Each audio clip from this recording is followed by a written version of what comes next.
Hello and welcome to Candid Talks with me doctor Shikha. और आज हमारे साथ हैं डी चिका के को ओनर मिसेस रिचा कपिला, जो कि इंस्पिरेशन है हर एक उस फीमेल के लिए जिसकी आंखों में एक सपना है खुद कुछ बन गुजरने का। तो वो हमारे साथ बैठी हैं और आपको इंस्पायर करेंगी अपनी जर्नी से।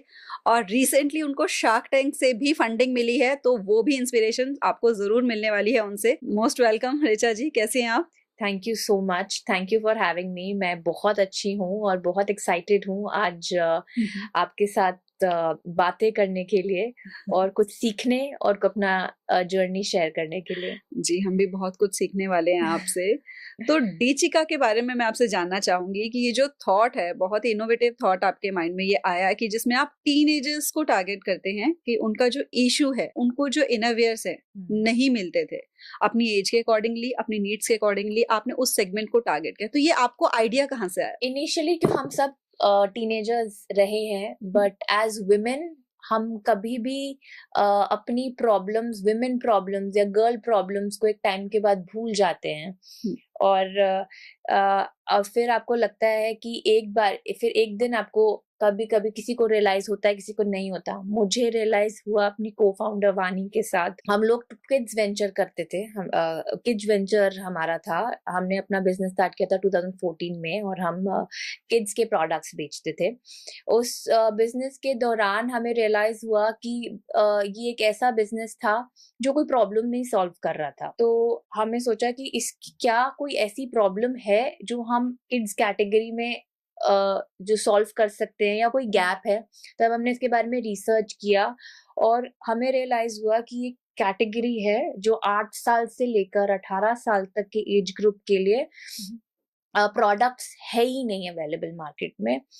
इस तरीके से अवेलेबल नहीं है कि जो इस एज ग्रुप के पेरेंट्स होते हैं या इस एज ग्रुप के बच्चे होते हैं, वो या तो स्मॉल साइजेस के लिए जाते हैं एडल्ट्स वुमेन कैटेगरीज में, या फिर बच्चों की कैटेगरी में जाके बड़े साइजेस ढूंढते हैं।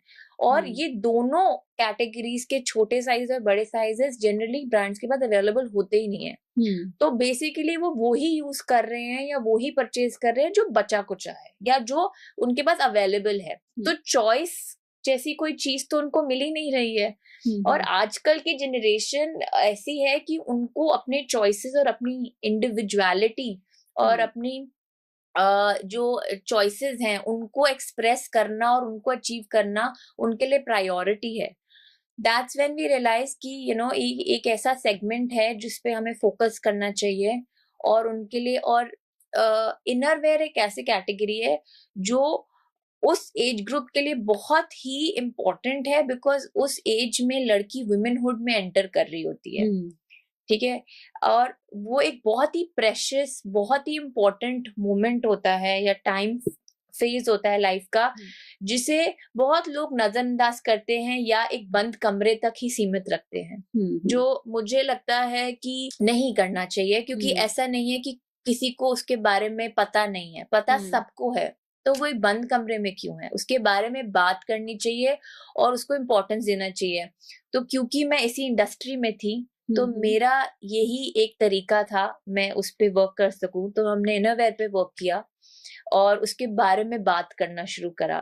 तो डीचिका is a brand, but are very important role जो डीचिका प्ले करता है वो है सोशल टैबूज के बारे में बात करना और वुमेनहुड, एडोलेसेंस, प्यूबर्टी जैसे टॉपिक्स, मेंस्ट्रुएशन जैसे टॉपिक्स को लोगों तक पहुंचाना और नॉर्मलाइज करना सोसाइटी में।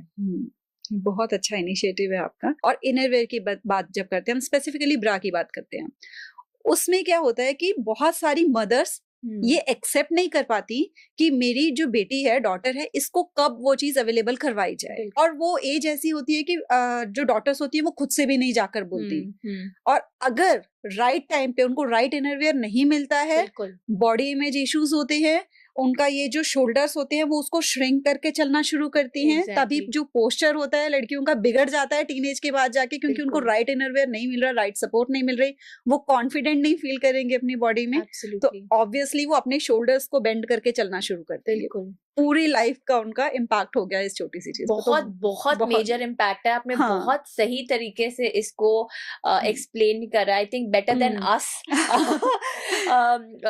I think it is बहुत ज्यादा impact पड़ता है, और आपको एक बहुत ही लेटर स्टेज पे, मैं किसी को जानती हूँ मेरी फ्रेंड में जो she must be in her 40s, और उनको लाइफ लॉन्ग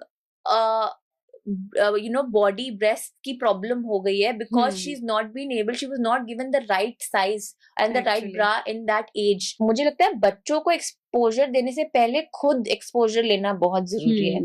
और आई थिंक वही बात आती है जब विमेन जो घर पे होती हैं, वो उनको दुनिया में क्या हो रहा है वो जानना बहुत जरूरी है. तो आपको जब आप दुनिया में बाहर निकल के जानोगे और औरतों से बात करोगे और लोगों से बात करोगे, देखोगे दुनिया में और क्या हो रहा है, तभी आप अपने घर में चेंज ला सकते हो. बिल्कुल. मतलब चार दीवारी में सिमट कर अगर रह जाएंगे तो हमारा जो माइंड है वो ओपन ही नहीं होगा. तो ये जो शार्क टैंक का आपका एक्सपीरियंस था, तो आपने ये कैसे सोचा कि हमें यहाँ पहुंचना चाहिए, अपना डीचिका को इस प्लेटफॉर्म पर लेकर आना चाहिए, और आपका वो ओवरऑल एक्सपीरियंस अगर आप बताना चाहोगे कि कैसे उससे चेंज आया आपकी लाइफ में, कैसा आपका डिसीजन रहा वहां पहुंचने का? शार्क टैंक एक बहुत अच्छा माइलस्टोन रहा है डीचिका की जर्नी में. डीचिका की जर्नी बहुत लंबी है एंड ये एक इम्पोर्टेंट माइलस्टोन रहा है. इसमें काफी चीजें हमको क्लैरिटी मिली है बिजनेस को लेके, किस तरीके से हमें डीचिका को लेके हमें ये पता चला है कि ब्रांडिंग कितनी इम्पोर्टेंट है, सिर्फ मार्केटिंग ही सब कुछ नहीं होती है. जब हमने डीचिका में हम बाहर आए, नेशनल टेलीविजन पे लोगों से बात करी और अब एक्सपोजर किया, लोगों ने देखा कि इस ब्रांड के पीछे या इस कॉन्सेप्ट के पीछे कौन है, उनका क्या विजन है, ये क्यों ये कर रहे हैं.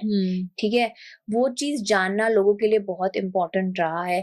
बिजनेस पॉइंट ऑफ व्यू में हमें कन्वर्जन बहुत अच्छा है. बहुत सारे ब्रांड्स का सब हमसे पूछते थे कि आप तो शार्क टैंक में आ गए, अब आपकी सेल्स तो बहुत हो गई होंगी, पर हमारी नहीं हुई. बट हमारे साथ और बहुत अच्छा हुआ. हमारा जो कन्वर्जन रेट था, फॉर एग्जाम्पल एक 100 रुपए की चीज पे पहले हम 30 रुपए खर्चते थे मार्केटिंग कॉस्ट पे, अब हम वही चीज 8 रुपए से 10 रुपए खर्चते हैं. तो अब हमारे पास हमें पैसा कम खर्चना पड़ता है और प्रॉफिट ज्यादा होता है उसी चीज को बेचने की. तो हमारा कन्वर्जन रेट बहुत बेटर हुआ है. उसके अलावा हमारा जो ओवरऑल विजिबिलिटी है वो बहुत बेटर हुई है. हम प्रोडक्ट्स बेच पा रहे हैं जगह जगह पे. पहले हम लिमिटेड जगह पे थे, अब हम ज्यादा जगह पे बेच पा रहे हैं. आप कहाँ पे, मतलब आपका ऑफलाइन है कि आपका ऑनलाइन है? हमारे दोनों है. हमारा मेजरली ऑनलाइन में है. हम Amazon पे बेस्ट सेलर्स हैं, फ्लिपकार्ट पे है, मिंत्रा पे है, अजियो पे है. हमारी अपनी वेबसाइट है www.dchika.in में. वहां पे सारे प्रोडक्ट्स, वहां पे हम एक्सक्लूसिव प्रोडक्ट्स भी बेचते हैं जहाँ पे जो और किसी वेबसाइट पे नहीं होते हैं. तो सारे मार्केट प्लेसेस में, सारी वेबसाइट्स पे हम लोगों के प्रोडक्ट्स अवेलेबल है. ऑफलाइन में भी कुछ सिटीज में है जहाँ पे हम स्टोर्स में बेचते हैं. तो आई थिंक ओवरऑल बिजनेस में हमको कनेक्शंस बहुत अच्छे मिले, पार्टनर्स बहुत अच्छे मिले. लोग हमें अप्रोच कर, लोगों ने हमारे बारे में जाना और हमारे साथ काम करने के लिए पहले हमें चैलेंजेस होते थे सही लोग मिलना. अब हमें नए अच्छे लोग मिलना शुरू हो गए. तो I think overall business operationally हमको काफी बेनिफिट हुआ है. गुड. और डीचिका की जब आपने जर्नी ये स्टार्ट की थी, तो आप एक ऐसा जो सोशल टैबू था उसको तोड़ने जा रहे थे कि हमें ये वाला कैटेगरी को जाना है, इस पे हमको एम्फेसाइज करना है. तो इससे रिलेटेड कोई चैलेंजेस आपने फेस किए कि आप ये वाली पर्टिकुलर इनरवियर में जा रहे हो? एंड क्या आपको लगा कि बीइंग अ फीमेल में कहीं जगह पे, मुझे ऐसा लग रहा है कि मेरे को अगर एक मेल होता तो उसको ज्यादा बेनिफिट होता, वो ज्यादा अच्छे से कर पाता, मेरे को कुछ लिमिटेशंस हैं फीमेल होने की जो फेस करनी पड़ रही हैं, कुछ ऐसा आपको? बिल्कुल हुआ.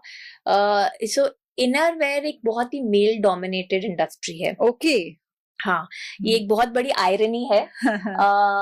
एक बहुत ही मेल डोमिनेट, जो भी मैन्युफैक्चरिंग होती है या जो भी इस इंडस्ट्री में फैब्रिक को लेके या जो भी लेके मैन्युफैक्चरिंग हो गया, इवन रिटेलर्स जो शॉप्स हैं वो बेचते लड़कियों को है.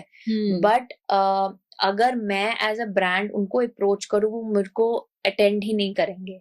Okay. एक कंपनी से एक मेल अप्रोच करना चाहिए डिस्ट्रीब्यूटर्स को, या फिर B2B में अगर आपको ऑफलाइन बेचना है। और अगर मेरे साथ यहाँ तक हुआ था कि 1-2 बार जब मैं एक मैन्युफैक्चरर के पास गई और मैंने उनको बोला कि ये आपने बनाना है मेरे लिए, ये प्रोडक्ट मुझे चाहिए, तो उन्होंने मुझे कहा कि आपके बॉस कौन है, या आपके हस्बैंड से हम बात कर लेते हैं। तो ऐसी चीजें मुझे सुनने को मिली। तो ये सब एज फीमेल्स, और मैं काफी यंग थी, तो ऐसे मुझे बहुत जगह पे मिला, सीरियसनेस का इशू हुआ, लोगों ने मुझे सीरियसली नहीं लिया। तो ये चैलेंजेस रहे हैं, बट मैं भी मैंने कब करना तो है, तो यही करना है और आपको मेरी बात सुननी पड़ेगी। तो किया हमने, और उसी तरीके से हमने सारे चैलेंजेस को, इन्वेस्टर्स को लेके, जब हम इन्वेस्टमेंट्स के लिए गए थे, फंड रेज करने गए थे, तो देवर आईब्रोज भी रेज, क्योंकि हम उस एज ग्रुप में थे।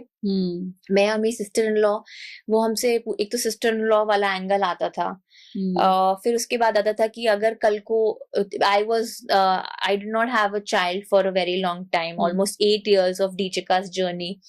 तो उनको ये लगता था कि अगर मैं एक्सपेक्ट कर रही थी करूंगी, तो फिर अगर मैंने बीच में छोड़ दिया अपने बच्चे के लिए काम, तो कैसा रहेगा। तो वो उनके पास क्वेश्चंस आते थे, कभी वो सीरियसनेस आती थी। But you know what is the best part of Deechika and my life, my personal life, 2022 में हमारा first funding round series A हुआ था, और अगस्त 2022 में I had my first baby, और 2022 सितंबर में we got our first fund. Okay, so I was pregnant and I was going through my first pregnancy when I was pitching the business, and we closed our first round. And when with my second child, Shark Tank था, तो अक्टूबर में shark tank की बॉम्बे में recording थी, और मैंने अगस्त में अपना सेकंड चाइल्ड डिलीवर किया था C-section से। So I was 2 months postpartum जब मैं शार्क टैंक गई थी, and again we got an investment. That's great. So our biological clock works like that. हमारा प्रोफेशनली और पर्सनली चीजें होती हैं, ठीक है, सब कुछ होती है। मैरी कॉम मूवी का एक डायलॉग है, आपने अगर सुना होगा, मुझे बहुत अच्छा लगता है वो, क्योंकि मेरी भी लाइफ में जो भी ऐसे पॉजिटिव चेंजेस आए, वो सब मतलब जैसे ही बेबी हुई उसकी टाइमिंग बड़ी मैच की साथ में ना। तो उसमें वो बोलते हैं कि माँ बनने के बाद ना शक्ति दुगनी हो जाती है। बिल्कुल।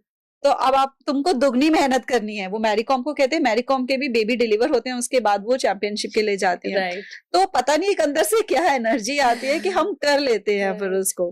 तो द लेवल ऑफ स्ट्रेस और द लेवल ऑफ चैलेंजेस लेने के लिए हम इतने ट्यून्ड होते हैं, और कई बार तुम सोचते हो कि तुम कैसे करोगे, बट तुम जब करने लग जाते हो ना, तो सब हो जाता है। हाँ।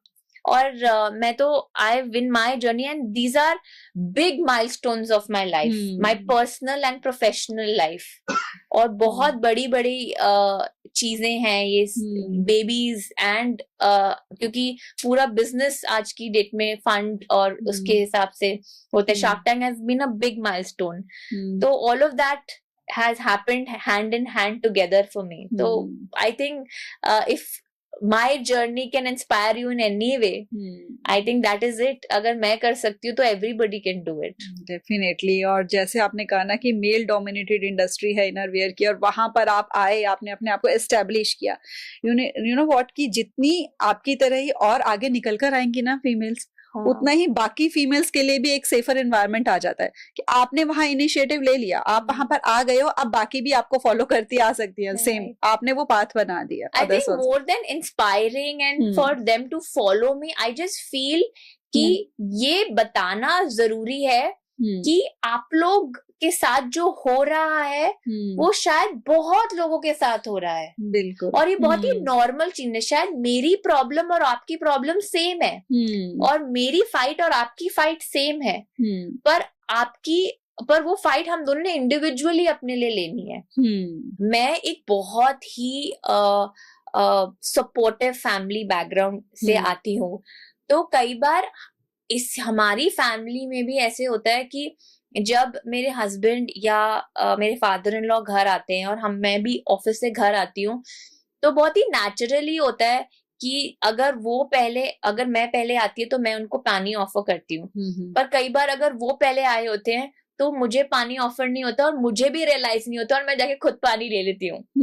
क्योंकि हमें वो चीज कई बार हमारे अनकॉन्शियस माइंड में इतनी चीजें डेवलप हो चुकी होती है कि हमें रियलाइज ही नहीं होता है कि वो भी तो मुझसे पानी मांग सकते थे।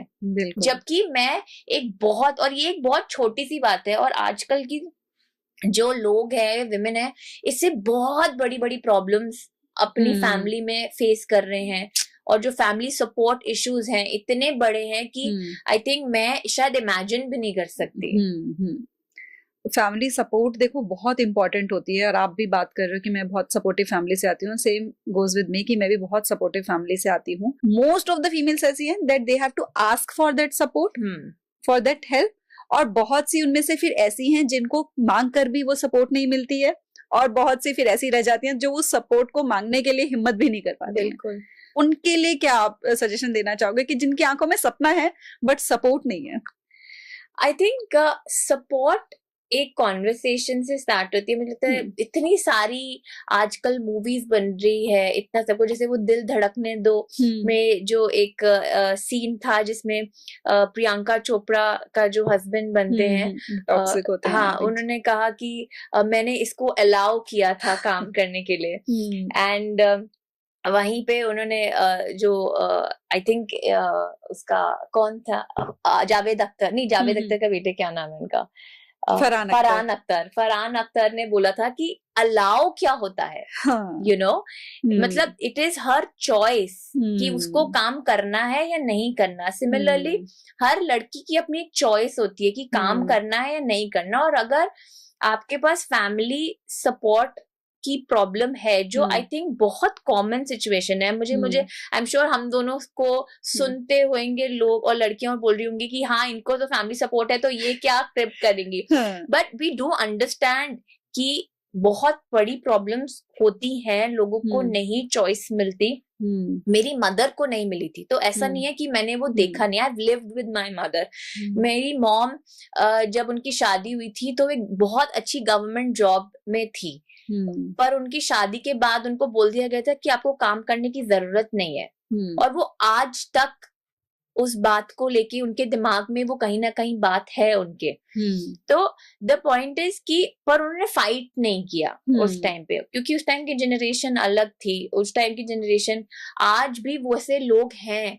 तो मुझे लगता है कि अगर आपके पास कुछ निकलने घर से, और काम करना सिर्फ फाइनेंशियल सपोर्ट नहीं है, क्योंकि बहुत सारे जब आप एक कॉन्वर्सेशन करते हो घर पे, तो आपको पहली चीज ये मिलती है कि तुझे किस बात की कमी है। बिल्कुल।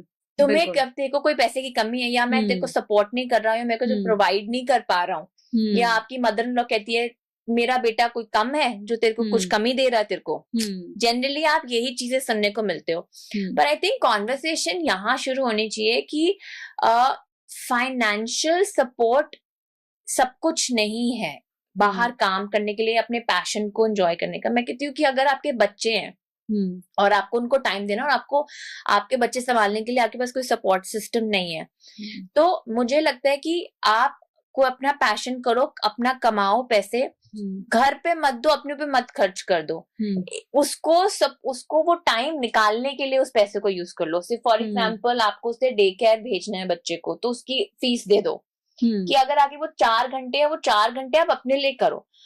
अगर आपको कोई हेल्प चाहिए कि आपको खाना बनाने वाले रख लो, कि वो जो खाना बनाने का टाइम आपका निकल रहा है वो आप अपने ऊपर यूज करो अपने पैशन को फॉलो करने के लिए।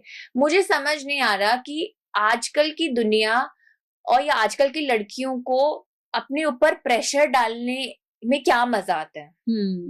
Why can't we have an easy life? सब कुछ मुझे करना है। हाँ, क्यों करना है?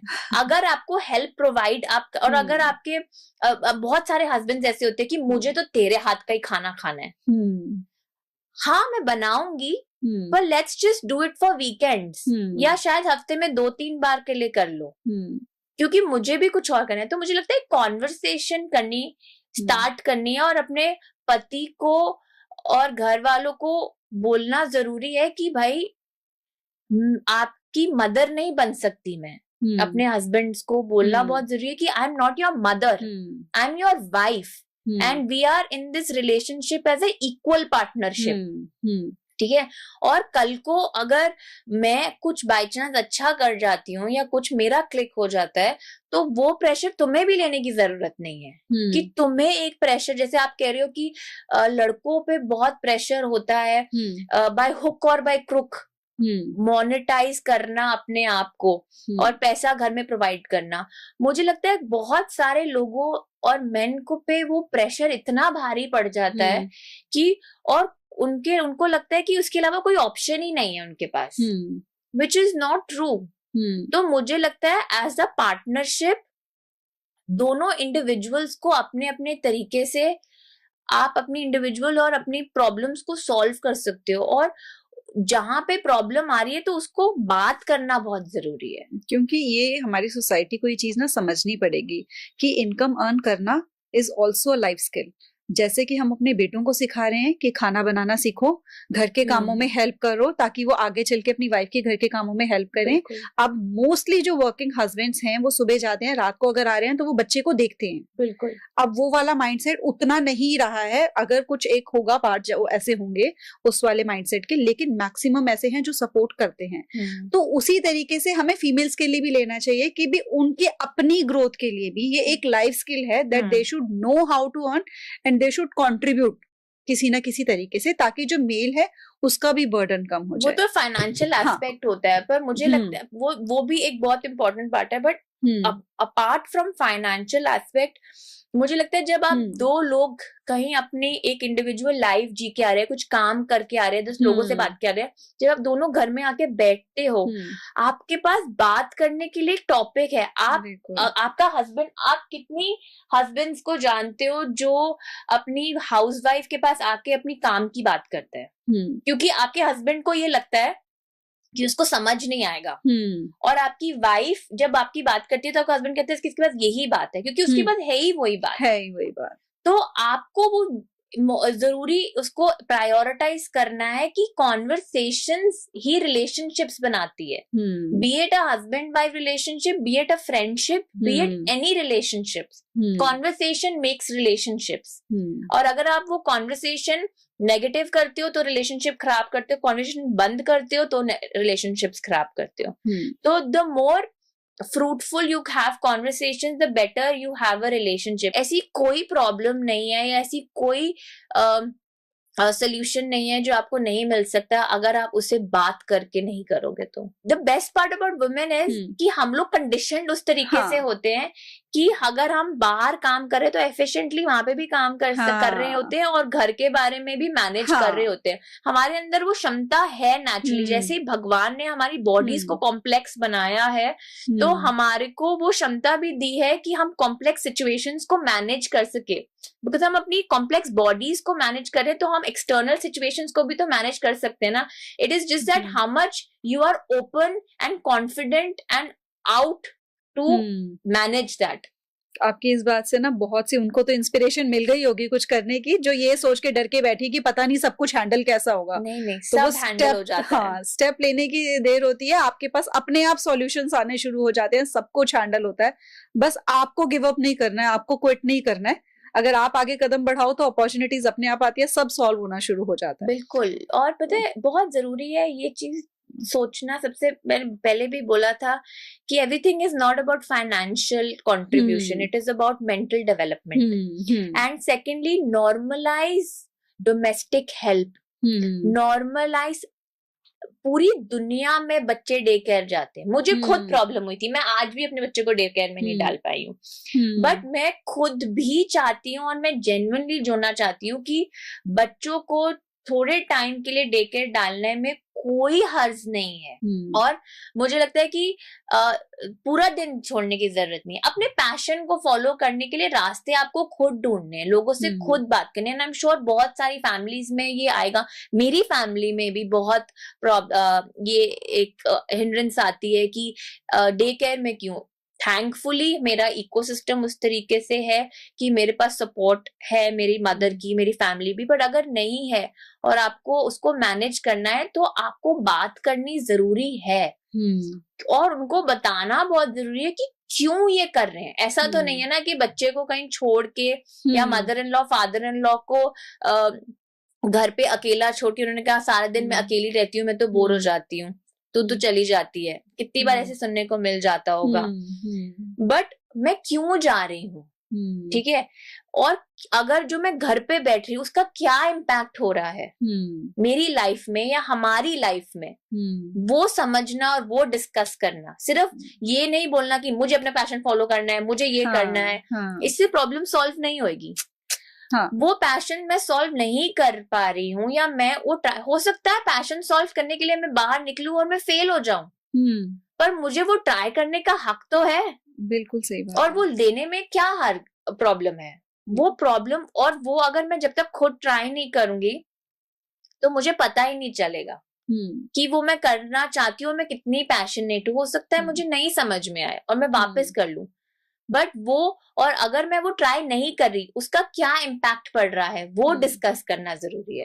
तो आपकी जो मेंटल हेल्थ पे असर पड़ता है वो धीरे धीरे फिर वो रिलेशंस में आना शुरू हो जाता है, रिलेशनशिप सफर करने शुरू हो जाते हैं बच्चों के साथ, फिर आपकी फिजिकल हेल्थ पे वो सारे सिम्टम्स आने शुरू हो जाते हैं। तो इसीलिए परस्यू कर लेना चाहिए, अपने माइंड को यूज करो कि क्या क्या चीजें हो सकती हैं, क्या क्या किया जा सकता है, जो अवेलेबल रिसोर्सेज हैं इस टाइम पे, जितनी सपोर्ट है नहीं है, उन सबके साथ भी मैं क्या कर सकती हूँ। मतलब वही जैसे कहते हैं ना, एक चींटी कितने भी हर्डल्स लगाते चले जाओ वो अपना रास्ता निकाल ही लेती है वहां तक पहुंचने का।